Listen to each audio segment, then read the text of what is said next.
Hey guys, and welcome to WWE Interviews here on Stinger Wild, where we bring you all of the biggest names and all of the coolest interviews in the world of WWE and professional wrestling. Hey guys, so today we're looking back at Sting versus Triple H in the match that they had at WrestleMania 31. In this video we're going to hear from the legendary Stone Cold Steve Austin as he gives his thoughts and opinions on the match. Stone Cold states here that he liked the match for what it was and how he thought that both men put in a good effort for their respective ages. Steve also gives his thoughts on the NWO and DX run-in and what he thought of the handshake between the Stinger and the Game at the end of the match. Was that necessary at the end of the match for the two men to shake hands? Well, personally, I love the match. Being a Sting fan, I thought it was a great matchup. I love the inclusion of the NWO and DX coming down. It didn't matter really what happened or what was going on. It was just the fact that they were there. It was WrestleMania, it was fun, nothing to be taken too seriously. It was just the fact of having all those guys in the ring at the same time. That's what that moment was all about, really. It was his first match in WWE, and he was really a bigger star than Triple H, certainly in my opinion anyway. It's what the crowd wanted. It would have been such a great WrestleMania moment, but it didn't go that way. It was still a great match nevertheless. So let's now head to Stone Cold Steve Austin as he gives his thoughts and opinions on this match. I love the body language of Triple H. I love the way he was thinking this entire time. They weren't going to go out there with Sting being 54 years old and in great shape, and Triple H being whatever age he is, but an older guy with a lot of miles on him, guys wrestled a long time. I just really thought the way their body language was and the way they worked the ring, the match just felt important to me. There were no belts on the line, Sting's first showing, and as simple as the match was, before all the players came out from NWO and from DX, and some of those alliances were a little discombobulated, but nonetheless, I enjoyed the match for what it was, and it was a very simple match, and the crowd was buying it. Hell, Sting throws a drop kick, which is about mid-height. All of a sudden, the crowd chimes in, "You've still got it." Yeah. Your thoughts on what we've seen so far in this match? Well, I'm not taking a dig at Sting when I say this. He's 56. I think it's even more credit. He's able to 56. Do what he does. Yeah. I mean, it's even more credit that he's able to go out there and look like he does and perform like he does. I thought this was a sign that mid-40s Hunter didn't have that other gear, especially with not, he's got so many executive duties, so much other stuff going on. I don't know that they had another gear in him, so I think it was kind of a tale of two matches. Right. Yeah, the first half of what would have been a really nice match if the two had a chance to get in better shape and they were a little bit younger. And then when you're supposed to go into the higher gear, that's when you bring out all the other ingredients to kind of cover up for the fact that I don't think Hunter and Sting should have or had it in them to go to that next gear to have that kind of climactic finish. No. And to me, that's looking at the two individuals involved, and some people say, oh, it was overbooking by bringing all these other players out. No, it was smart booking by looking at what you had and then working with that and taking advantage of these two, factions, which were hugely popular in their day. And then, all of a sudden you bring Shawn Michaels into the fold, and that super kick on Sting, I mean, it was tremendous. I got a kick out of all that interaction. I'm real picky, Wade, about, kickouts. 1, 2, 2 3/4, 9/10, whatever, and then a kick out. And there was a couple of really nice kickouts by Sting. In particular, the last one where Triple H hits him with the pedigree, and that just lift the shoulder up. Perfect timing, and people say, oh, Jesus, he only kicked out. It was just done to perfection. That's how you kick out of something like that. I really enjoyed that. The part that threw me was you bring in the sledgehammer. Okay, here comes Razor Hand Sting the Bat. He breaks the sledgehammer, bing, bang, boom. All of a sudden, there's the whatever Sting's finish is on Triple H. Kicks out, and then Sting runs into a sledgehammer. 1, 2, 3. Okay. Triple H goes over, I understand that.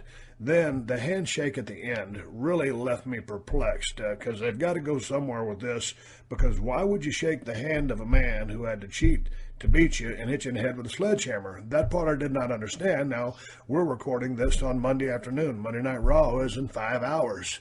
What do you think about this? The handshake, did it mystify you? Are they going somewhere else with this? Will Sting have another match? Why would Sting shake Triple H's hand? I think there was some symbolism that was lost on most people, deservedly so, because I don't think it's a very smart thing to do. I think they just kind of wanted to say Monday Night War is over. So there are the thoughts from wrestling legend Mr. Stone Cold Steve Austin as he lays down the law on the Sting vs Triple H match from WrestleMania 31. And it was a good match. Both guys put their all into this match, and it really showed.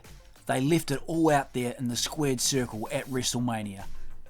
And it was a good match, especially too, considering the guys' ages. Sting was around 56 years old at the time, and Triple H 45 years old.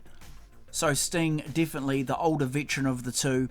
He had not competed in a wrestling ring for some time, last wrestling for TNA, so especially at his age of 56, he put on a really good show against the game. He was pulling off drop kicks and stinger splashes, and we had the crowd really getting behind the Stinger, chanting, "You've still got it." And really, just to set the crowd alight, they really should have, in my opinion, given Sting the win in this matchup. Triple H is the WWE guy, and you can see why they gave it to him. I guess it was always going to go that way, considering it was WWE versus WCW. If the match had been held in a WCW ring, of course it would have been the other way around.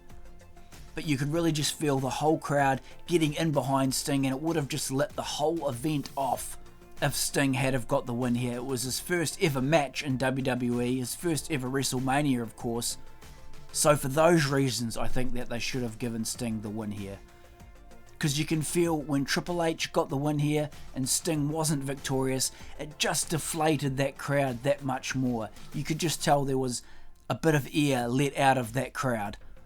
But in the end, I guess it didn't really matter who won or lost the match. It was great just to see Sting in a WWE ring at WrestleMania and having the game take on the Stinger. Both the guys in the same ring. It was really cool. It would have been nice if we could have had Sting versus The Undertaker, but that wasn't to be. The Undertaker took on Bray Wyatt at that year's WrestleMania. Maybe they could have had the storylines going a bit of a different way to have The Undertaker face Sting. But they went with the game, and that was fine. So unfortunately, Sting did not end up having too many matches in the WWE at all.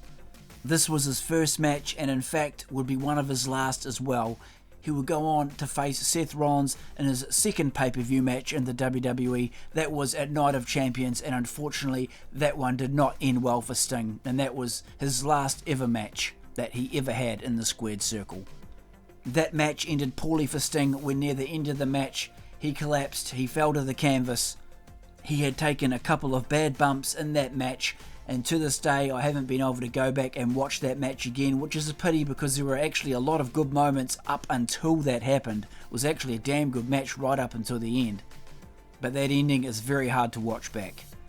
So Sting may not have had many matches in the end in the WWE, and as I mentioned before, we never did get to see that match versus The Undertaker, but he did do some cool stuff while he was at the WWE, and who can forget the debut at the 2014 Survivor Series when he came in and surprised Triple H. That was just the best. A totally awesome moment. And of course Sting would go on to the 2016 WWE Hall of Fame. He would headline the class of 2016 in a moment which he says he is very proud of, and that he felt that just coming to the WWE really validated everything he had done in his career. Just such a pity that it had to end like that in that matchup at Night of Champions. But all in all, I would say it was pretty damn cool seeing Sting in the WWE. So who should have gone over at WrestleMania 31, guys? Did they get it right with the game? Or should have Sting taken the match out? And what did you think of Sting's overall run in the WWE? Maybe if he hadn't got injured, we would have ended up seeing that match versus Taker, maybe at WrestleMania 32. But I guess we'll never know. Take it easy, guys, and we'll catch you on the next video.